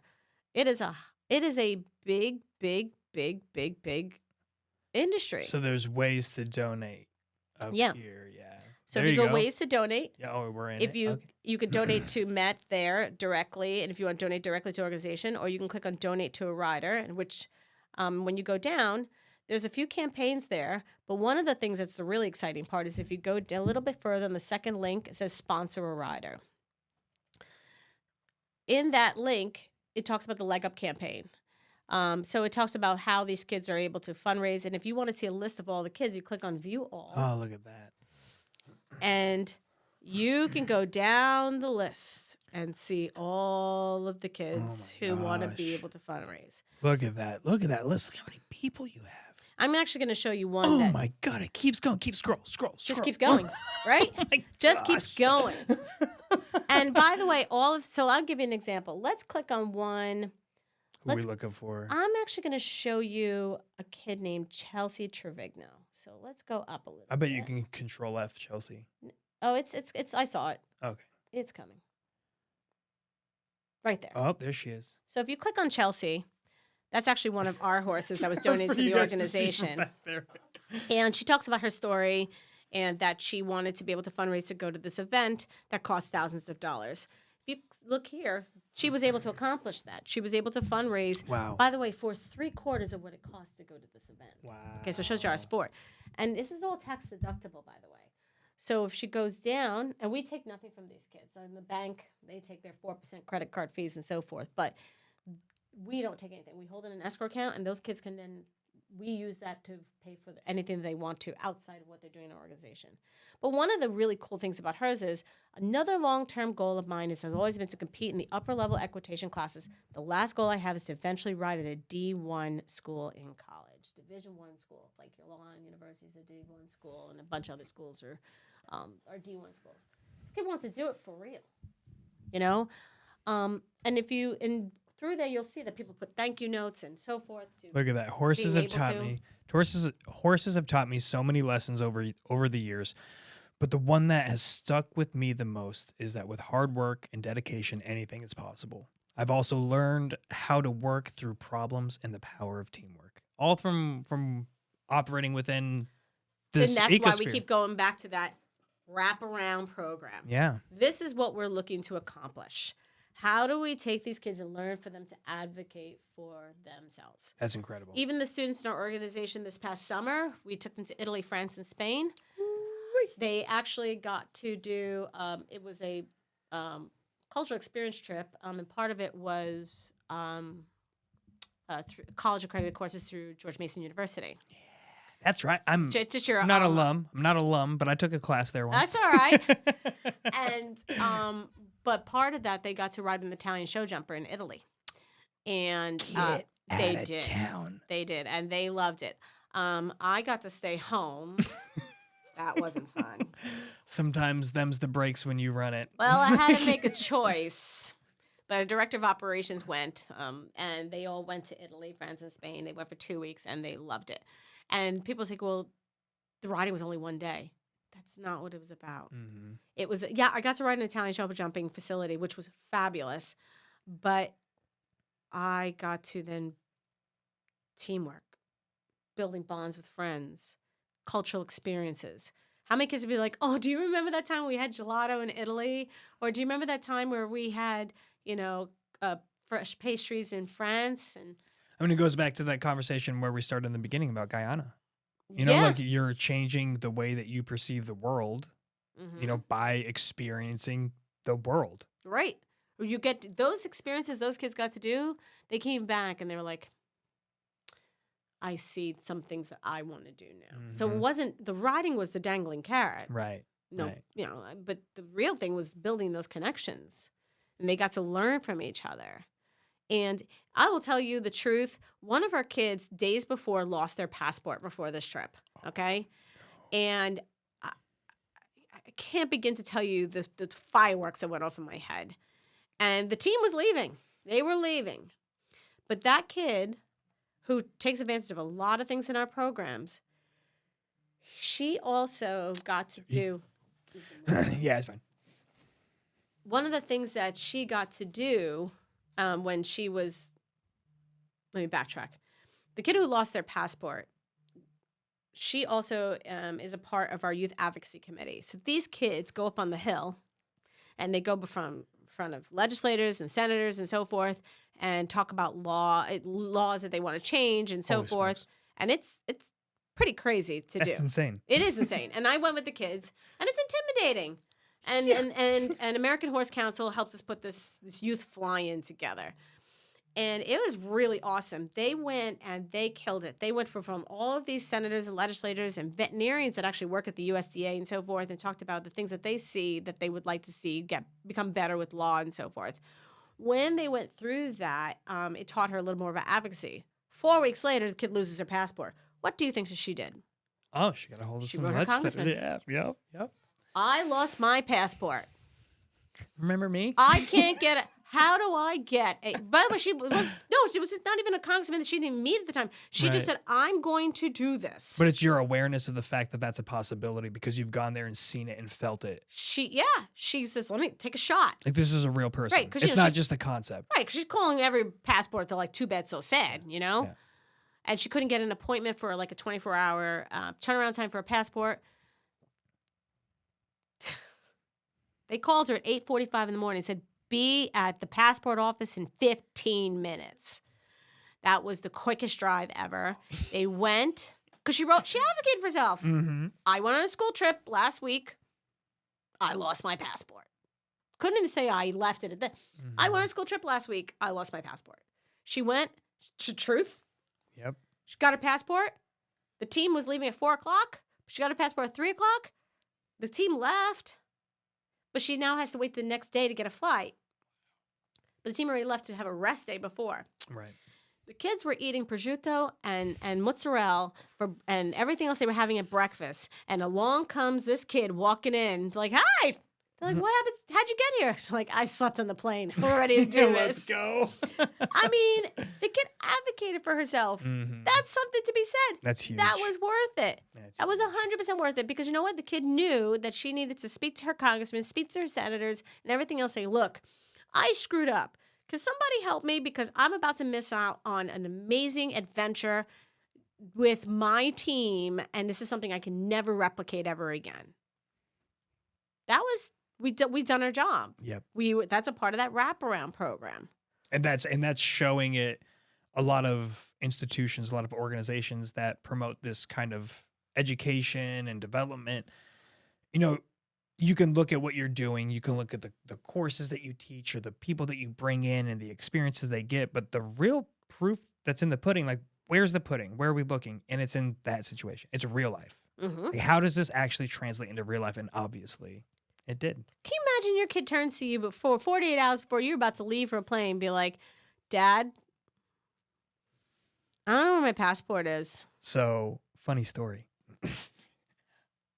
We left for a trip for Europe this summer, and I was that kid who turned who turned to, and I flew, my sister and I took care of the whole trip, and so we flew. They were in Omaha, Nebraska. We get them out to New York here, and they're bedding down with us for the night, and then we're gonna fly out the next evening. And so the next evening comes, and everyone's like, "All right, doing passport checks, make sure everyone's got all their bags." Obviously, the family's good because they traveled with it. And so I go and I'm looking, I'm like, yeah, of course. Like, I know I have a passport folder. I know where everything's at. And so I go to look. Yasmin's, my wife's, is there, and mine's not. And I'm like, I don't understand. So I'm like, it's not a big deal. I'm never even stressed. Like, it's totally fine. I'll find it. And the hours start passing by. I'm starting to look a little bit more meticulously at this point. And I was like, the second place I looked was in my copy machine to see if I was making a copy of it. And I open it up, like the lid, nothing there. Eventually, when I'm on the verge of turning into panic mode, like, oh no, I'm really not going to have my passport for the flight that we're about to leave for. I go and check the copy machine again. There was a piece of paper that I put down over the top. Flip it up, and there it is. And so I gave everyone in my family the experience that those people on the trip were given by that young writer. So Shout out to Matthew's wife for having the world of patience. I'm gonna give a shout out to a kid, right? She's a kid. Mm-hmm. You know how many times Mom, I know you're gonna watch this. You're gonna listen, so she knows it's true. Shout out to Mom. Shout out to Mom. How many times I have sat in the back seat of a car going to a soccer tournament and being like, going through the checklist in my backpack, I don't have my cleats. And then my mom turning around and being like, you don't have your what? And I'm like breaking down in the back seat, like the worst one. We were playing by Randall's Island. My mom had to go into Manhattan to buy me cleats and then come back so I could play in my soccer tournament. Oh, sweet heaven. So good on her for advocating herself for a government document. Meanwhile, I'm sitting in the backseat crying in my mom's car about soccer cleats. Yeah, that's impressive. Yeah, that's truly impressive. Really. I'm going to tell you, your mom is going to think that this is just a rarity. Oh. So we talk about the importance of team building and team bonding. If these kids don't bond, they're not going to want to look out for each other, right? How many times has a kid shown up with one boot? Because they change their boots when they get there. No helmet, a missing jacket. This is all literally like, I can take the exact words, and this is the Army. This is right. Like one kid forgot a boot and a shirt. Everybody, because they show like one or two at a time, so there's like say 20, 30 kids there. One's taking their shirt off and giving it to her. One's putting the jacket on. One's giving her both of her boots, and then another kid, their boots broke. The zipper came off. They couldn't ride in it. And the kid's like, I got an idea. My dad's a carpenter. And they're like, well, what does that mean? They go out to the car. They get the black duct tape, and they're duct taping the boot. There we go. It's a find a way. It's find a way. I was like, you know what? Cool. That works. Yep. So can you ride? Don't let anyone kid you. Kids are resilient. Give them they the will opportunity. Find a way. And moms and dads and wives, there's a special place for us in heaven when our children forget their cleats or the husband's lost its passport. Love you, babe. Love you, babe. Love you, babe. Misplaced. So the one last question that I want to ask before I open up to you for any, comments or anything that you want to make to the other entrepreneurs and business owners out there. Reflecting back on this entire timeline that you've had, incredible journey. What was in regards to Met specifically, was there any particular breakthrough moment that happened where there was like a before and after moment. SBDC. And I'm not saying this because you guys have me on a podcast. Honestly. Honestly and truly. If it wasn't for that, for David Chiaro, who just said it the way it needed to be, then the things changed. We got grants after that, and we were able to receive a lot more donations to help kids. Brought a lot more awareness, because I think that even now we struggle with marketing, believe it or not, because we're such a wraparound program. People kind of don't understand. Some people think we're low income, and it's not true. Some people think we're just a riding team or whatever. Like, oh, I can go down the street and get it cheaper. I'm like, yeah, but we're not. We're an education program that happens to have a horseback riding program. But we utilize it very well. The dangly carrot of the horse is what really gets us to the next step. Right. David, I got to tell you, it really changed, like, just telling me exactly how we could do better. And we could always do better because we're always changing.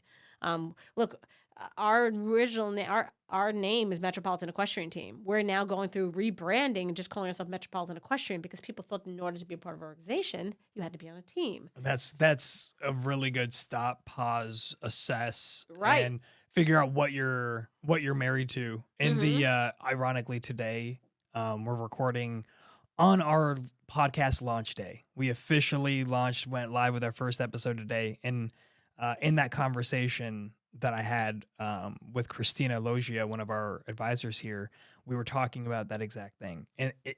But from the perspective of not being married to your ideas and not being ego attached to things that you've said in the past. So like Sarah and I and Ryan were talking about this a long time ago when we were putting everything together about like, well, I opened the floor up and I said, if there's anything that needs to be changed, if you see, you're like, why are we doing it that way? Like, you need to ask. Because I'm just going to do stuff, and it might not always be the best way. No. So, like, if we came in and this table needed to be shifted and turned, to a diamond so it could accommodate more spaces so we could get 3 people, maybe I didn't see it, and it's sitting there in the back of your head. But you can't let ego get in the way. Like, this is part of me.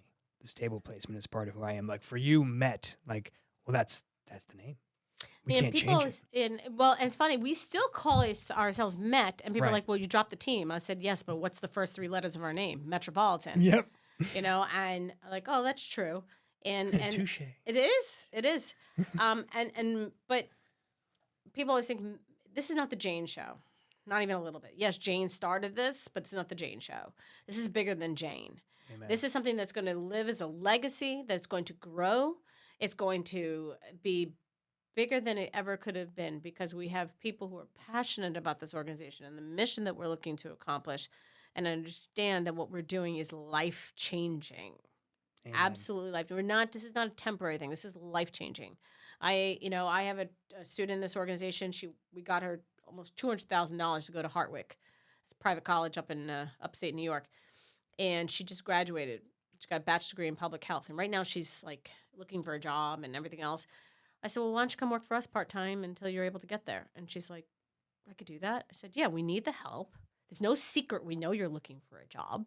Let's do it. So she's doing that. And she's going through it. And one of the things she says is like, I've always loved nonprofit. When she was in college, she learned so much about nonprofit because she actually came to us originally when she was in high school through summer youth employment. And that's how she got to learn to ride and everything else. Huh. It's funny segue, Yeah. right? And that kid learned so much about nonprofit in high school. While she was in high school, she was a big advocate, and she trained dogs through Guiding Eyes for the Blind. She actually got to keep one of the dogs that failed out. I was a little heartbroken because I did not send her to college to come back with a 95-pound Labrador, but that's okay. We've got the process. I've conceptualized this. Mm-hmm. 4-legged boyfriend. His name is Elijah. He's a dog. Fine. But she said she learned a lot of the value of what nonprofit is. And actually, when she was in high school, we taught her about Salesforce because to get Salesforce certified is a big thing. She's not Salesforce certified, but she knows a lot about Salesforce. She does a lot of data management for us. That's what she does for part-time. She does data management for us. And she has gigs on the side where she's doing Salesforce integration stuff and doing data management. And That's the beginning of that entrepreneur journey. Yeah, she always said, no matter what job, man, I can't wait to become a Salesforce certified consultant, man, because I can make, quite a bit of money on the side. Everyone needs a side hustle. Everybody does. Mark Cuban, all these big entrepreneurs, they don't have one thing that they do.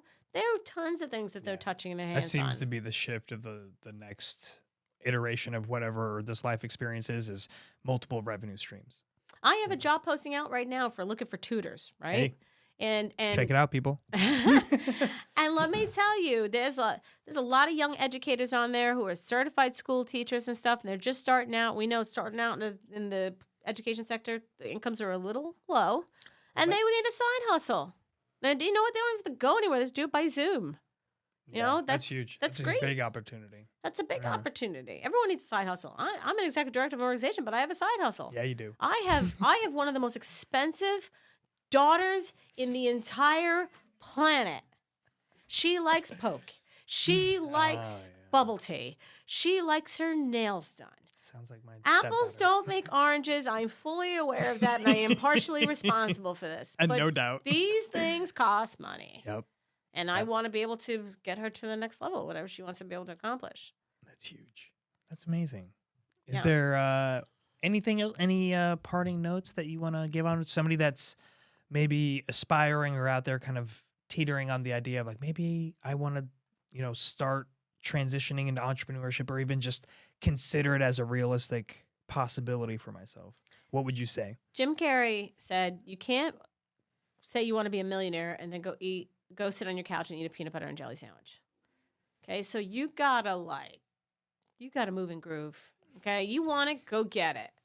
There is no it's very comfortable to get into that couch and, get in Netflix and watch a good flick, but you need to go do your own thing too. Make sure your stuff is straight because there's no one that's responsible for you other than you. My mother died unexpectedly in 2016. And I was independent back then also. But let me tell you, she was forced to be reckoned with. She came from nothing to something. She built her life, and she never wanted to rely on anyone. And that is my goal in life, to never rely on anyone. I got supportive people around me. Right.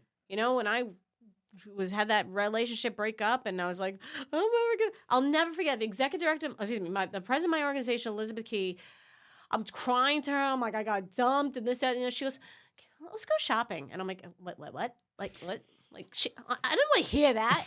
She just said, listen to me. Retail therapy. Right. She's like, this too shall pass. And she was like, we're going to get through this.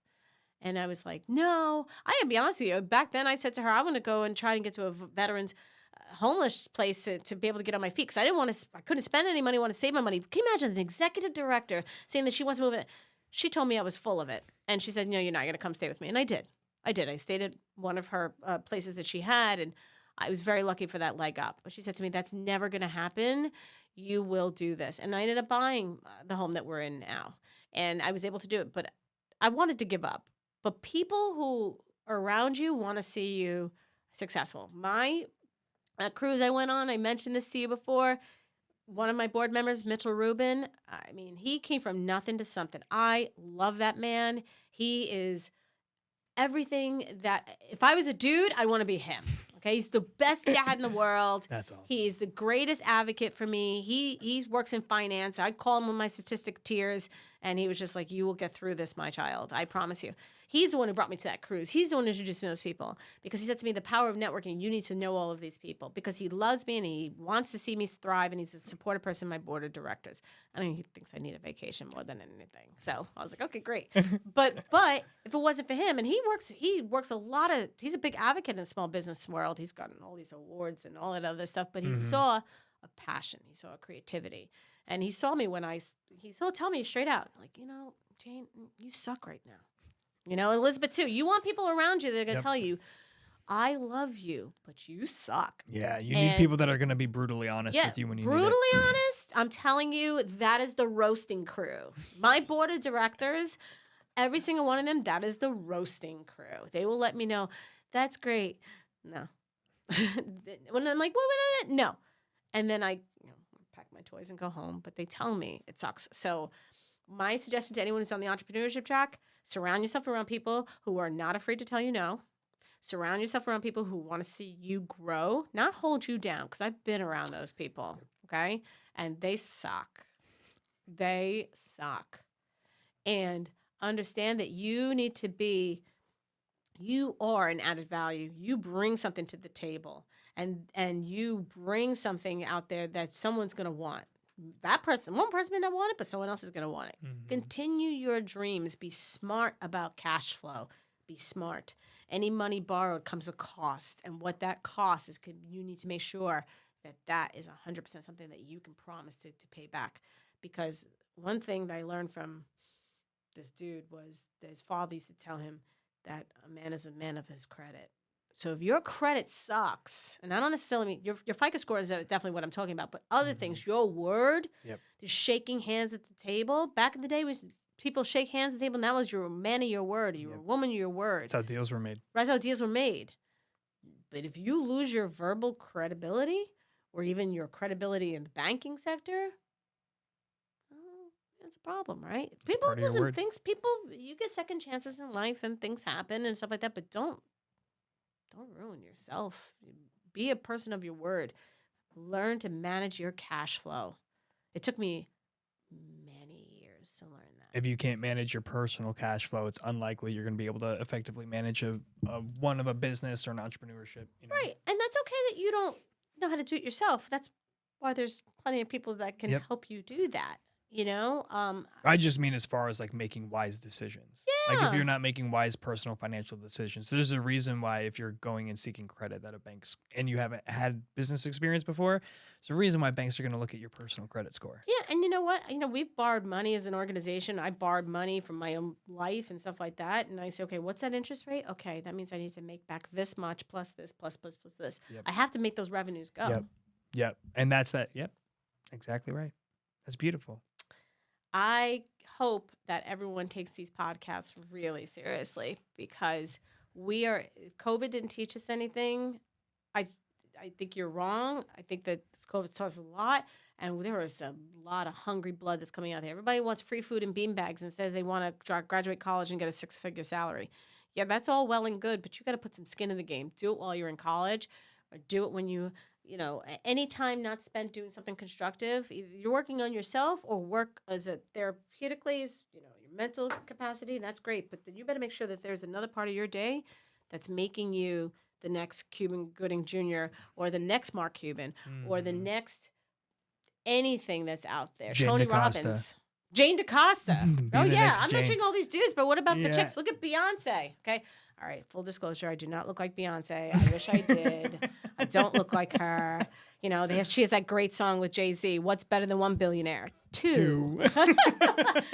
But I aspire to want to be just everything that is been made by those people. Well, it's undoubtedly true that you have set an amazing example for what's possible for not just anyone, but for a woman, for a girl to come up, not by a way of means, and to kind of chart your own path, even with a bunch of obstacles that come up in your way. You find a way to overcome them. And so I am extremely proud of you and the work that you've done in your organization. I want to be that statue in front of the bull. The girl. I want to be her. I want to be her.